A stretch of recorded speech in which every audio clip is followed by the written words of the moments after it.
Latest technology courses, best infrastructure మరియు అద్భుతమైన placements. Engineering లో మీ best choice Avian institute of engineering and technology, Ibrahimpatnam.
అమ్మగారు, ఇదిగోనమ్మా కోడి. చాలా తిరిగి తిరిగి అట్టుకొచ్చానమ్మా.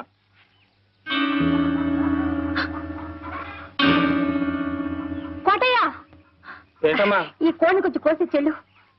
పరగడుపుతో ఎండను పడి తిరిగి వచ్చాను కదమ్మా, తల తిరుగుతోంది. గుక్కిడి గంజి తాగిన తర్వాత కోస్తానమ్మా. కోటయ్య, ఏంటమ్మగారు?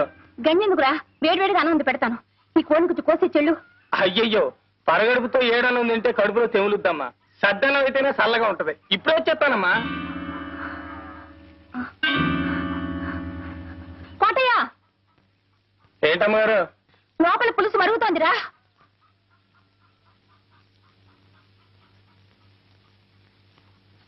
లోపల పులుసు మరుగుతోంది. నువ్వు బజారుకెళ్ళి అరకిలో పసుపు పట్రా. కోటయ్య, మళ్ళీ అటెక్కడికి రా.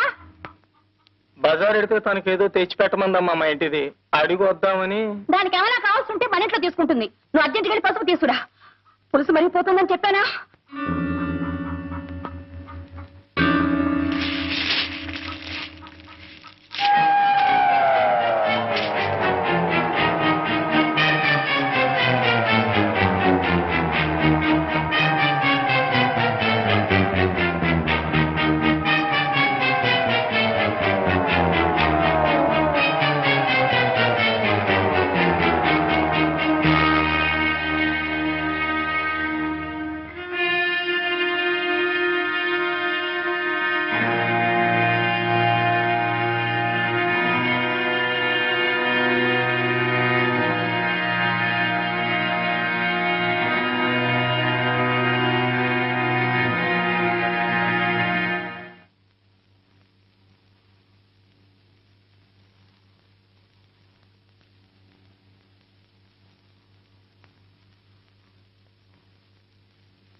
ఎక్కడికి రా? మడుసులుండే చోటకి. ఎక్కడికైనా పో, నీకు దానికి కూలి. ఎన్నాళ్ళు నమ్మకంగా పనిచేసినందుకు మంచి కూలీ కట్టింది బాబు. ఈ కూలి దక్కాల్సింది నాకు కాదు బాబు, ఆయమ్మ. ఎందుకంటే కాళ్ళు నొప్పులు పుట్టేలా కాపలా కాసింది కదూ, అందుకు.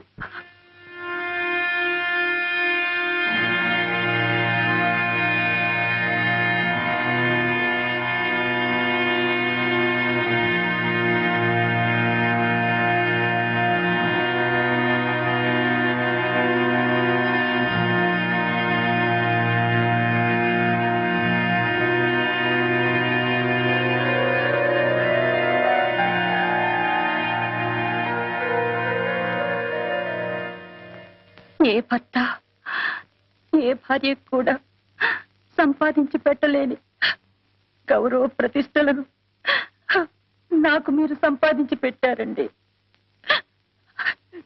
జన్మ జన్మలకు నేను మీ భార్యగా పుట్టాలని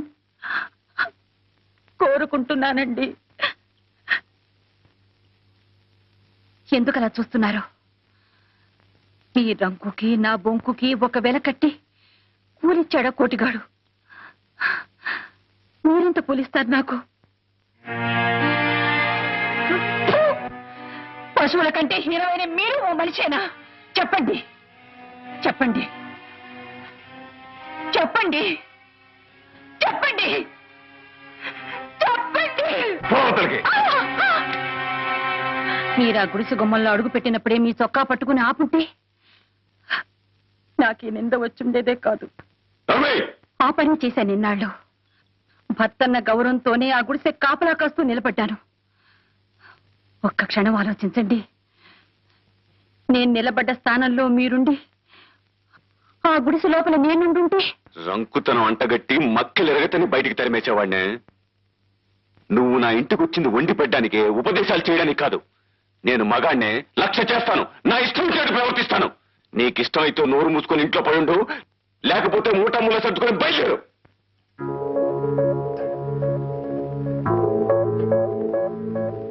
మీరు ఆస్తిపాస్తులు చూసుకుని పెళ్లి చేసుకున్నారు. మేము మనసులు తెలుసుకుని ప్రేమించుకున్నాం. గొప్ప వ్యాపారివయ్యా నువ్వు. బతికే ఓ వ్యాపారం నీకు. మన పెళ్లి అనే వ్యాపారంలో నువ్వు లాభం సంపాదించావు, నేను నష్టపోయాను, కష్టాల పాలయ్యాను.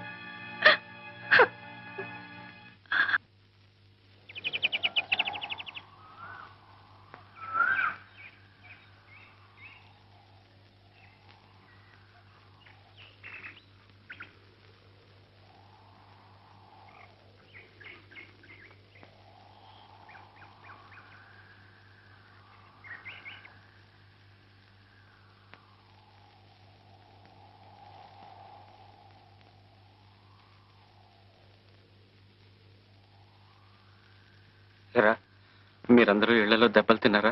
చూడరా, ఇదంతా నీ వల్ల అయిందిరా. సారీరా. ప్రేమ ప్రేమ నువ్వు తలబాదుకోవడమే కానీ అందులో ఒక ఆవు గింజంతైనా సీతాకోక చిలకుందట్రా. ఒరే, అలా అనుకురా. కరుణ సంగతి మీకు తెలియదు. ఆమె నా కోసం ప్రాణమైనా ఇస్తుందిరా. ప్రాణాలు ఎవరికి కావాలరా? రేపు సాయంకాలం 5 గంటలకి దత్తుడి గారి తోట దగ్గరికి రమ్మను, అప్పుడు చూద్దాం. వస్తే ఆ అమ్మాయికి నీ మీద నిజమైన ప్రేమ ఉన్నట్టేరా. రే, కబురు అందితే తప్పకుండా వస్తుందిరా. అప్పుడు మా అన్నదాన్ని నీకుంటారు అబ్బాయి. అవునరా, కోతికొమ్మ చాట్లలోనూ కొబ్బరికాయ పంచుకోవడంలో కాదురా, కష్ట సుఖాల్లో కూడా అందరం కలిసికట్టుగానే ఉండాలి. కబురందే ఉపాయం ఏమిటో పాలు పోవడం లేదురా.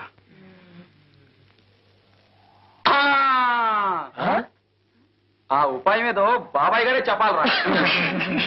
ఇంటికాడా చిన్న దెబ్బలకి ఉపాయనే పోయిండ్రా అబ్బాయి.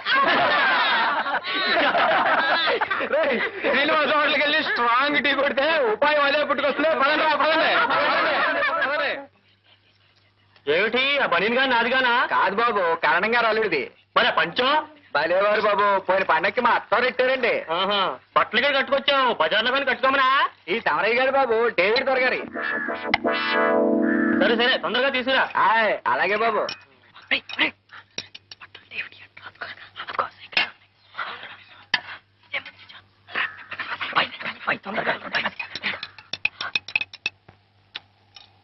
నమస్కారం అండి మహారాజు గారు, నమస్కారం. ఏటి బాబు ఏళాకోళం చాకల ముండా కొడుకు నెట్టుకుని? వేళాకోళం కాదయ్యా, మా వాడికి జన్మజన్మల రహస్యం తెలుసు. కిందటి జన్మలో నువ్వు బాలనాగమ్మ కథలో పులి మహారాజు అట. నానే పులి మహారాజే? నా నప్పలమ్మ కొడుకునండి పులి మాంగారా, నా తిప్పడు మా రాజునండి పులి మాంగారా. బాబు అంతకు ముందు జన్మలో ఏంటి బాబు? అంతకు ముందు జన్మలో చూసి చెప్పానా? చూసి చెప్పాను. చూసి చెప్తావా? అదే చూసి చెప్పడం ఏంటి బాబు? అదే బాబు, జాతకం జాతకం. ఏటి బాబు అంతకు ముందు జన్మలో? చూసి చెప్పాడు ఉండవయ్యా. ఏటి బాబు చూసి చెప్పేది? జాతకం జాతకం జాతకం. చెప్పండి బాబు, ఏటి అంతకు ముందు జన్మలో? సరిగా చూస్తాడు ఉండవయ్యా. అంతకు ముందు జన్మలో ఏటి బాబు? చాకలింటి గాడిదోట. అయ్యి బాబు అదేటి బాబు? అదంతా అబ్బాయి. దయచు దయచు. పద పద. పులి మహారాజు, పులి మహారాజు. మటికి మహారాజే. 14 అండి, 15, 16, 17, 18, 19, 20, 21. 21 ఈ రేవు బాపుతండి. ఆ 3 జాకెట్లు పాత రేవు బాపుతండి. మొత్తం 24 శాలితీరు. నెక్ చూసుకోండి.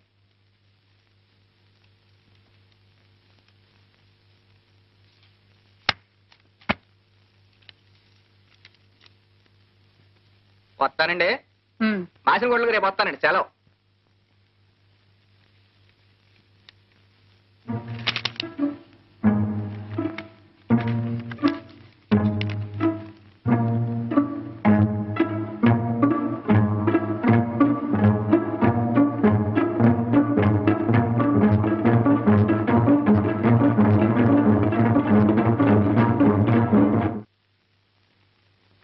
కరుణ, ఇవాళ ఆదివారం చర్చికి వెళదాం.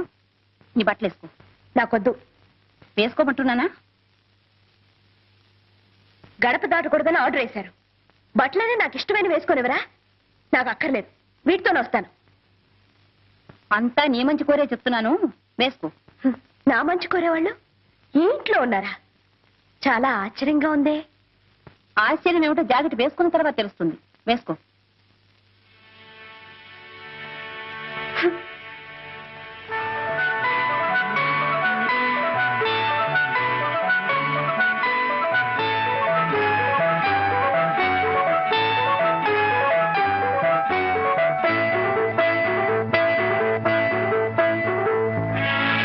కరుణ, మీ అన్నయ్య ఒక అగ్నిగుండం. నేనే పాపం చేయకుండానే నా జీవితం కాల్చి బూడిచ్చేశాడు. కానీ నిన్నైనా అగ్నికి ఆహుతి కాకుండా కాపాడుకుంటానమ్మా.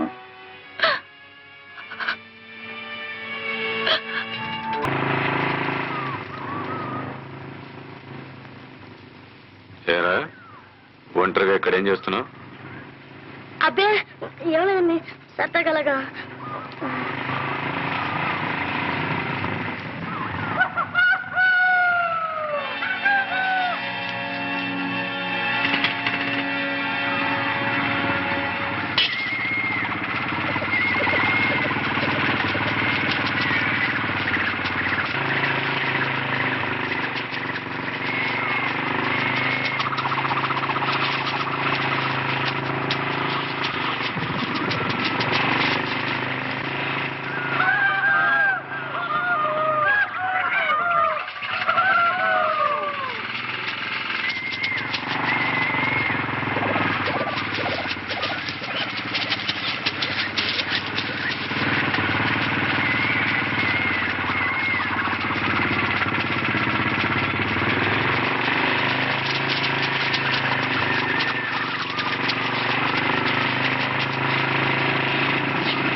రఘు, వాకిట్లోకి వచ్చిన వెలుగు నట్టింట్లోకి రాకుండా పోతుందా అని ఆశపడ్డా. నువ్వు శ్రద్ధగా చదివి పరీక్ష పాస్ అయి మంచి మార్కులు తెచ్చుకుంటే మన కష్టాలు గట్టెక్కుతాయనుకున్నాను. ఏమిట్రా ఇది? రఘు, మాట్లాడలేక మాట్లాడటం లేదా, లేక మాట్లాడకూడదని మాట్లాడటం లేదా?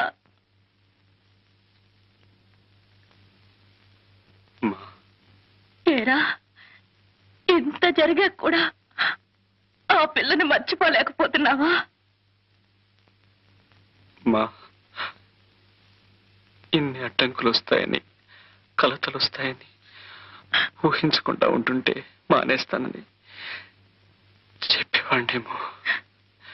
కానీ ఈ పరిస్థితి మేమిద్దరం ఊహించిందేనమ్మా. రఘు, ఎందుకో ఏమిటో తెలియటం లేదమ్మా. కరుణ కోసం ఎన్ని బాధలైనా, ఎన్ని దెబ్బలైనా నవ్వుతూ భరించే శక్తి నాలో రోజు రోజుకు పెరిగిపోతుందమ్మా. ఆకలేస్తుంది అన్న సంచి రెప్పలు వాలిపోతున్నా నిద్ర రావటం లేదు. కరుణను చూడకుండా క్షణం నిలవలేకపోతున్నాను. నాకెంత కష్టం నష్టం వచ్చినా పర్వాలేదు, నేను కరుణను చూడాలి, కరుణతో మాట్లాడాలి, కరుణతో కలిసి బతకాలి, లేదా కరుణతో కలిసి చావాలమ్మా. పిల్లలా ఉంది గారు? బస్సు టైం అవుతుంది. డేవిడ్ గారు, మీ సంబంధం మాకు అన్ని విధాలా నచ్చింది. కుర్రాడు కూడా ఒప్పుకున్నాడు. అన్ని సమకూర్చుకుని డేట్ నిర్ణయించుకోవడమే. వెళ్ళగానే ఉత్తరం రాస్తాను. సెలవు. వస్తానండి. దేవుని దృష్టిలో ప్రేమించడమే తప్పైతే ఆ తప్పు తప్ప నేను ఏ తప్పు చేయలేదు ఫాదర్.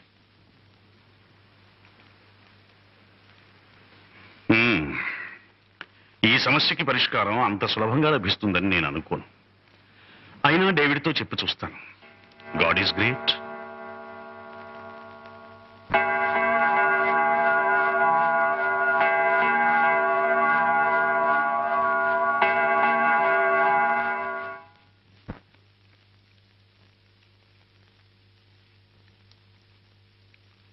అమ్మా శారదమ్మ గారు, సంప్రదాయమైన హిందూ కుటుంబంలో పుట్టిన మీరు ఇలా క్రైస్తవ దేవాలయం ముందు ప్రార్థన చేస్తున్నారంటే, మనసులో బాధ భయం ఉన్నప్పుడు ఏ దేవుడు ఎక్కడున్న దేవుడు అన్న తేడాయో తెలియదు. అందరు దేవుళ్ళు ఒకేలా కనిపిస్తారు, ఆపదలో ఆదుకుంటారనిపిస్తారు. మీ భయం దేని గురించో తెలుసుకోవచ్చా? మీ అబ్బాయిని గురించేగా. దిగులు పడకండి అమ్మా. ఆ యేసు ప్రభు దయ వల్ల అంత సవ్యంగా శాంతంగా జరిగిపోతుంది. ఆ చల్లని మాట చాలండి. ఆ పని యేసు ప్రభు దయ వల్ల జరిగినా సరే, ఏడుకొండలవాడి దయ వల్ల జరిగినా సరే.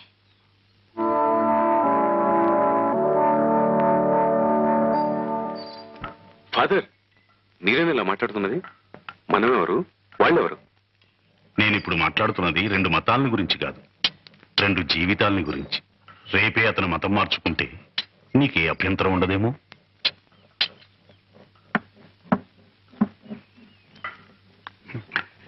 సమాధానం రాదు. ఎందుకంటే ఈ పెళ్లికి అడ్డొచ్చింది కేవలం నీ మతం కాదు, నీ ఆస్తి అంతస్తు. మీరు చెప్పేది సమంజసంగా లేదు ఫాదర్.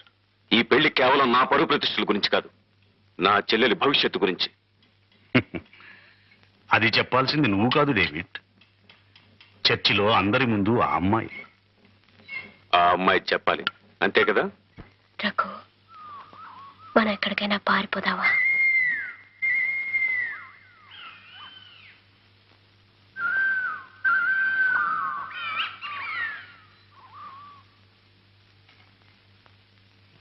మా అన్నయ్య నాకు పెళ్లి నిశ్చయించాడు. మానవత్వం లేని మనుషులకు మన మనసులు ఎలా అర్థమవుతాయి? నా మాట విను, మనం ఎక్కడికైనా పారిపోదాం. అది పిరికి వాళ్ళ లక్షణం. అంతకంటే ఆత్మహత్య మంచిది. కరుణ, ఒక్క మాట విను. నా కొన ఊపిరున్నంత వరకు ఎవ్వరూ ఏమీ చేయలేరు.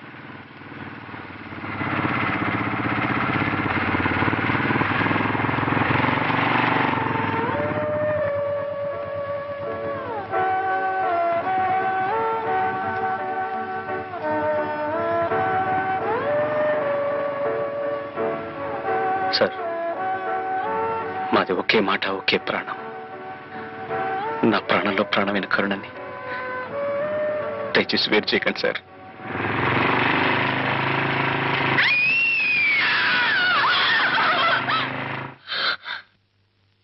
గువ్వ పిట్టల్లా గుండెల్లో పెట్టుకుని నిన్ను అపురూపంగా పెంచానే, ఆ గుండెనే రాబందులా చీల్చి చీల్చి పడేసావు కదే విశ్వాసఘాతకురాలా.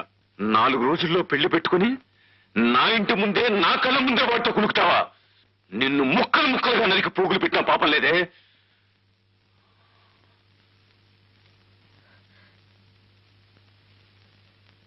నా రఘు జీవించున్నంత వరకు నన్నెవరు ఏం చేయలేరు. ఏమన్నావు? నా రఘు జీవించున్నంత వరకు నన్నెవరు ఏం చేయలేరని చెప్తున్నాను. నా రఘు జీవించున్నంత వరకు, నా రఘు జీవించున్నంత వరకు, నా రఘు జీవించున్నంత వరకు.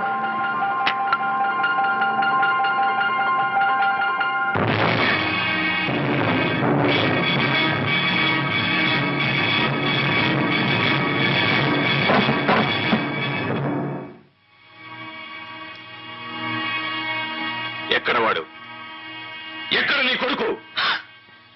నువ్వు నా ఇంటికి సంగీత పాఠాలు నేర్పడానికి వచ్చావా? ప్రేమ పాఠాలు నేర్పించి నా చెల్లెల్ని ఒళ్ళో వేసుకోవడానికి వచ్చావా? 4 డబ్బులున్న చోటు కదా నువ్వు హార్మోనియం పెట్టితో తయారై నీ కొడుకుతో ఇష్టం వచ్చేటల్లా ఆడిస్తావా? నా పరువు ప్రతిష్టలతో చెలగటమాడతావా? బాబు గారు, మీరు మాట్లాడేదేమిటో అర్థం కాదు. నీకెందుకు అర్థమవుతుంది? నీ కొడుకును ఊర కుక్కలా పెంచి నా మీదగా ఉసుగులుపుతావా? నా సంగతి నీకు తెలీదు. దిక్కు ముక్కు లేని అనాథలు మీరు. నడివీధిలో కుక్కను కొట్టినట్టు కొట్టిన కిక్కురుమల్లేని చేతకాని వెధవలికి ఇంత పొగరా? ఈ రోజు వాడిని ప్రాణాలతో విడిచిపెట్టిన ఎక్కడ కనిపించినా నిలువుగా కాల్చి పారేస్తాను.